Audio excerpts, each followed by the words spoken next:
No idea who's in front. I assume it's the guy on the electric wheelchair style, blue one, because he seems to be bloody pelting around.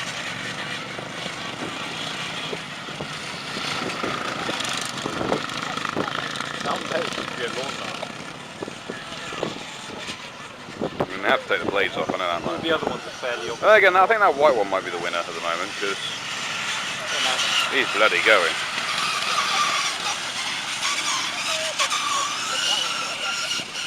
I'd love to have a go at something like that, just because it looks fun. Maybe next year we could. Maybe that would be an idea. Get Ed's lawnmower. Tune it up proper.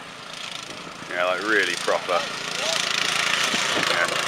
They never say anything about not being able to put a motorbike engine in it. No, you never know. Yeah, they might just say you got to have the lawnmower, take the blades off, and then go. Yeah, but then there's a dude on the seat. Well. Yeah, but you know, you get it up to a racing standard, but I don't think you're allowed to change the engine.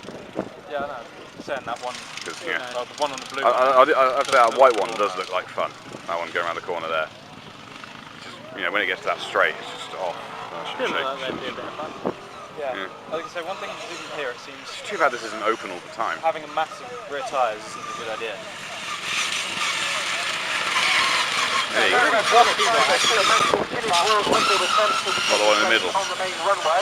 Yeah. The white one though. Rear tyres doesn't seem to be doing too. Yeah. I'd say those three are the doing. That one's the white one.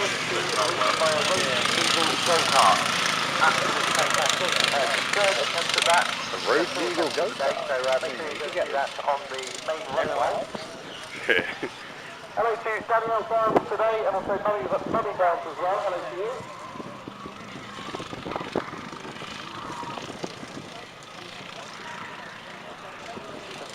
That wasn't the